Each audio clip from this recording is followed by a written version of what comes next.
संतोष देशमुख हत्या प्रकरणी केज कोर्टात आजची सुनावणी पूर्ण. पुढची सुनावणी 26 मार्चला. बचाव पक्षाकडून डिजिटल पुराव्यांचे सीडीआर आणि साक्षीदारांच्या जबाबाची मागणी. सरपंच देशमुख हत्या प्रकरण फरार आरोपी कृष्णा आंधळेला नाशिकमध्ये बघितल्याचा स्थानिकांचा दावा. स्थानिकांच्या वर्णनानुसार आढळलं सीसीटीव्ही फुटेज. पोलिसांचा तपास सुरू.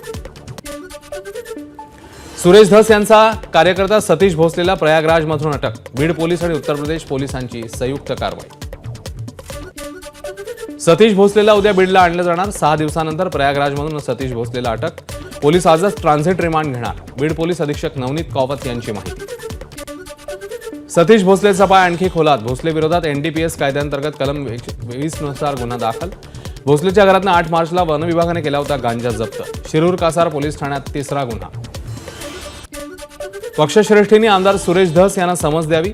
भाजपचे राष्ट्रीय नेता असूनही थेट आरोप कसे करतात. एका वृत्तपत्राला दिलेल्या मुलाखतीत पंकजा मुंडेंचं वक्तव्य. वैयक्तिक टीका आरोप खपवून घेणार नाही. पंकजा मुंडेंचा सुरेश धस यांना इशारा. धस यांना पक्षश्रेष्ठींनी समज द्यावी. पंकजा मुंडेंचं वक्तव्य. केंद्रीय नेतृत्वाकडे पंकजांबाबत लेखी तक्रार करणार. सुरेश धस यांची पंकजा मुंडेंच्या तक्रारीवर प्रतिक्रिया. आष्टी विधानसभेत भाजपचा उमेदवार सोडून शेट्टीच्या उमेदवाराचा प्रचार पंकजा मुंडेंनी केला. धस यांचा आरोप. विधानभवनाच्या पायऱ्यांवर सुरेश धस पंकजा मुंडे यांचं एकमेकांकडे दुर्लक्ष. बघूनही न बघितल्यासारखं करून दोघंही निघून गेले.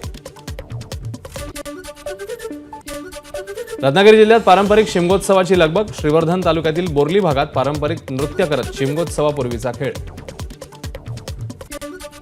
रत्नागिरीत मोठ्या उत्साहामध्ये शिमगोत्सव सुरू. पालखी नाचवत पारंपरिक ढोलताशांच्या गजरामध्ये शिमग्याची धूम. रायगडच्या माणगावमध्ये वाहतूक कोंडी. शिमगोत्सवासाठी कोकणात जाणाऱ्यांची गर्दी वाढली. माणगाव ते खांदाड परिसरात वाहनांच्या रांगा. एबीपी माझा, उघडा डोळे बघा नीट.